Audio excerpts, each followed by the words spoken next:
I never imagined such a coincidence would happen, especially not when I was a kid. It's a strange twist of fate. Since elementary school, I've loved reading novels. Mr. Johnson, is it okay to borrow this many? It's fine. Borrow as much as you like. These are my books, so feel free to read them. The classroom library, where the teacher gathered books that the students wanted to read, changed its collection every week. The books were chosen based on a survey, but I was about the only one who was really into books. So it always ended up being the books I wanted to read. I felt somewhat guilty, but Mr. Johnson, our homeroom teacher, was kind and told me it was okay. Hey, why do Mr. Johnson prepare so many books for us? He wants us to become people who can save others with words, not hurt them. Words can become a dangerous weapon if used wrongly. Mr. Johnson always said that during the 2 years he was our teacher, giving us the chance to read many books. He was a mentor to me. And now, at the age of 39, I'm attending his funeral. I never thought we would part so soon. All the former students attending are shedding tears. It's a funeral that shows how much he was loved. Many classmates were also there. Isn't that Michael? You came too. Jer, of course. It feels nostalgic. We used to play a lot as kids.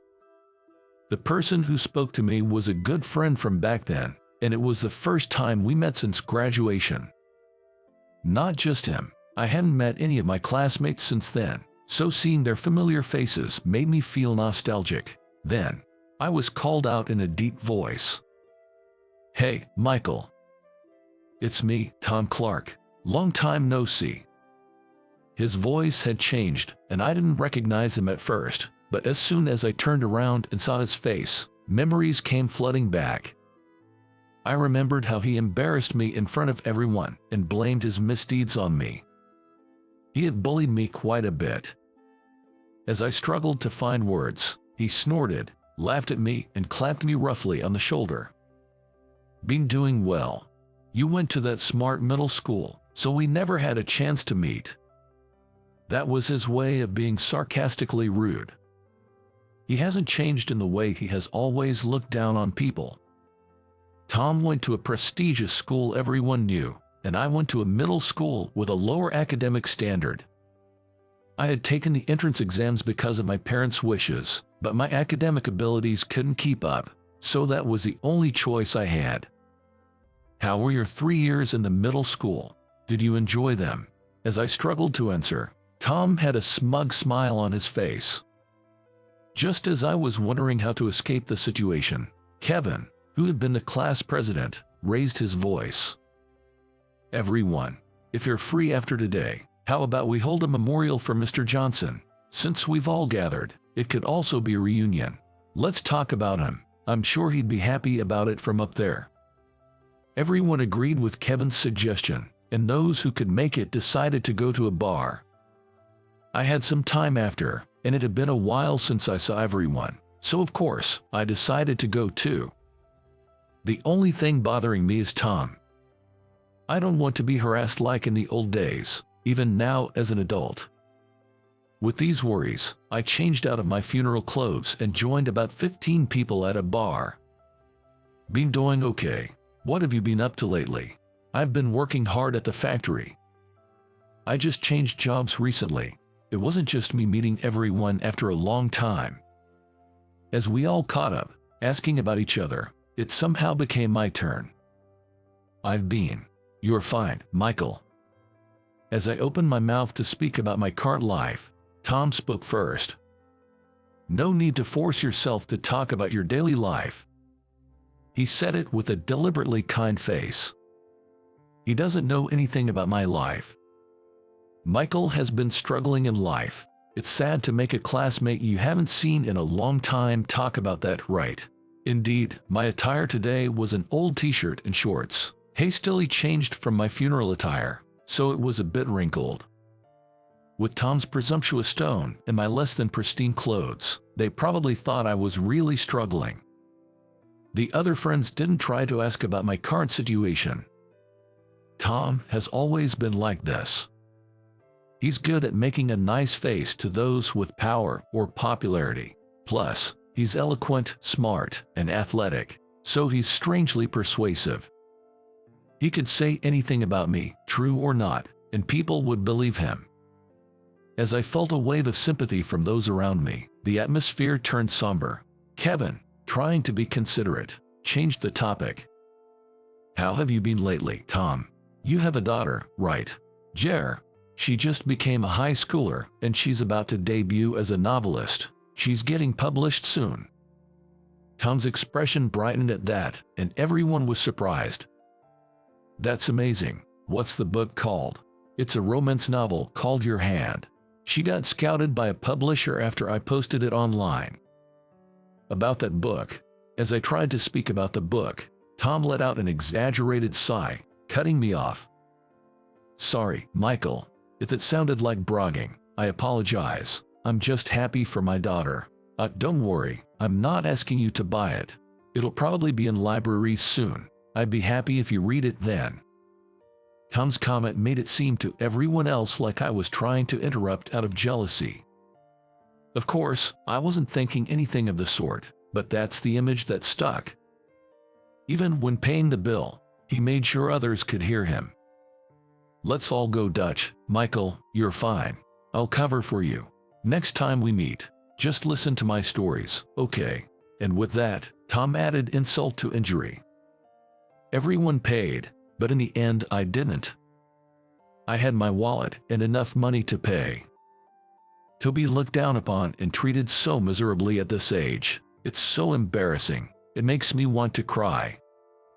Even if I say I have money now, probably no one would believe me. After everyone dispersed and it was just the two of us, Tom dropped his pleasant facade and muttered, "Must be tough being incompetent." I was seething with anger, but I refrained from shouting. It seemed pointless, so I just walked out to the main street from the alley.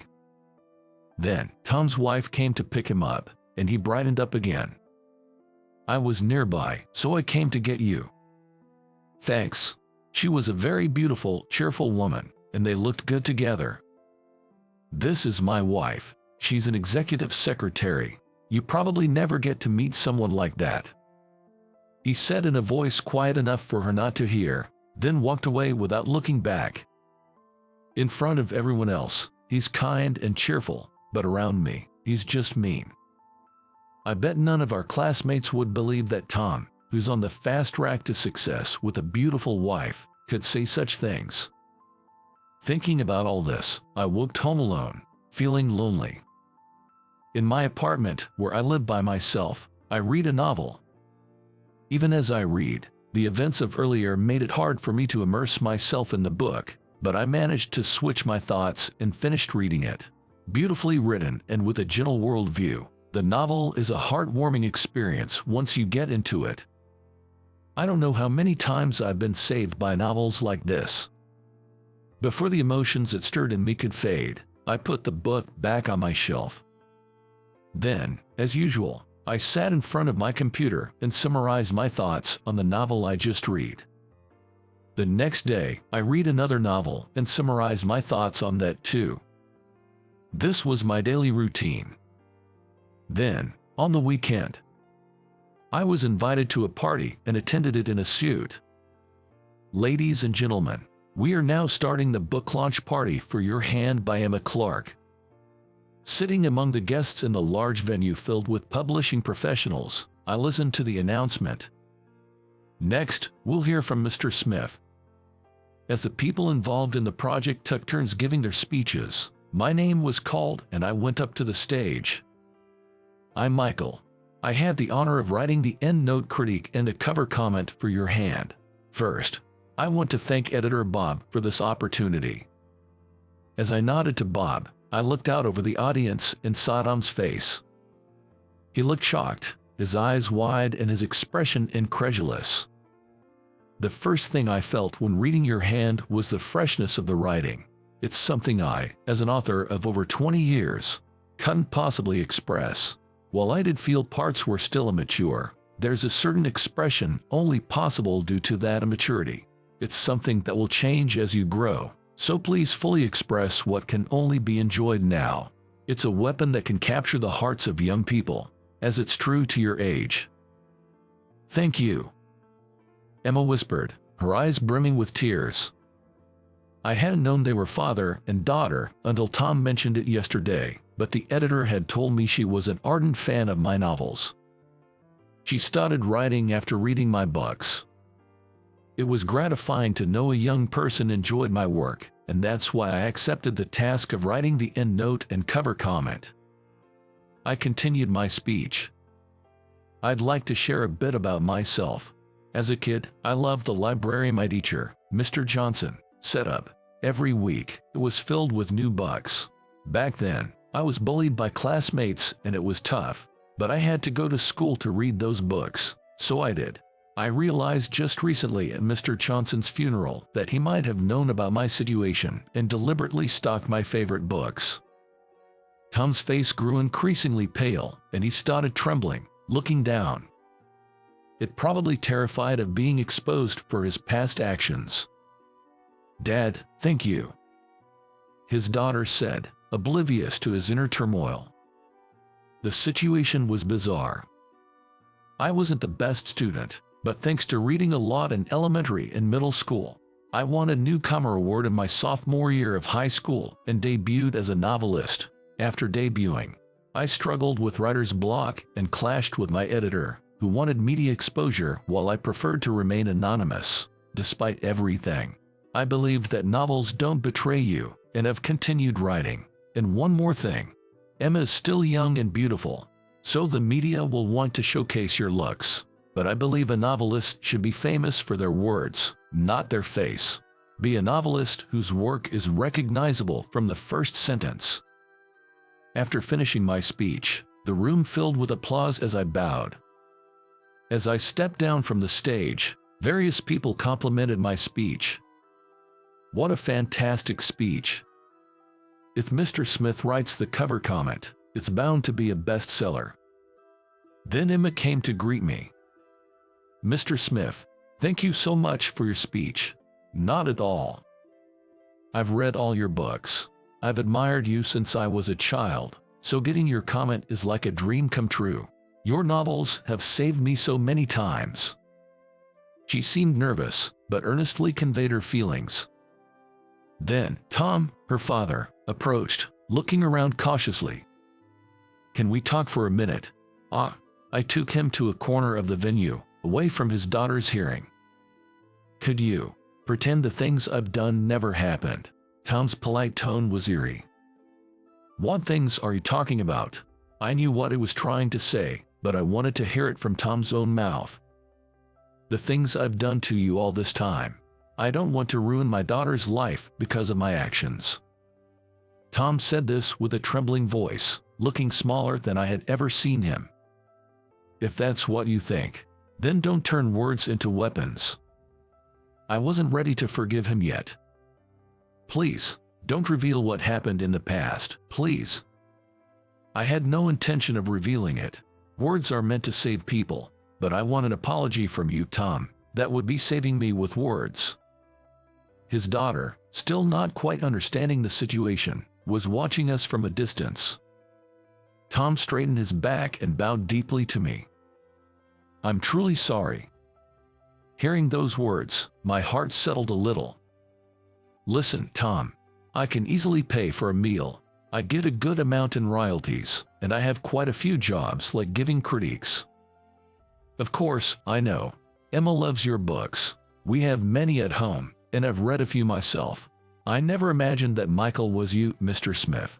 You've been saving many people with your words. In the interview earlier, I remembered our teacher, Mr. Johnson. He knew I had a darker side and talked to me a few times. I couldn't reflect on it then, but now, even at this age, I realize how I turned words into madness. I've finally come to regret it. It's all come back to me. Good. Change your heart. For your daughter's sake too. I felt relieved seeing Tom deeply nod, truly repentant. After that, Emma's novel gained support from middle and high school students. It didn't become a bestseller, but it sold well. She remained a fan of mine, often mentioning me as her favorite author in interviews and on social media. Perhaps because of that, we decided to write a short story collection together. My dream has come true. She was genuinely happy at the meeting. I was truly saved by her words and managed to get this far, to be able to publish a book with you. It's unbelievable. My dad will be happy about this too. Tom is happy. My father has recently become a fan of your work, and he also checks out your serials, and we often exchange our thoughts on them. Tom doing that. It was a profound and strangely surreal feeling. It may be presumptuous of me, but maybe I've also saved Tom with words. Today, over a cup of tea, I'm still writing.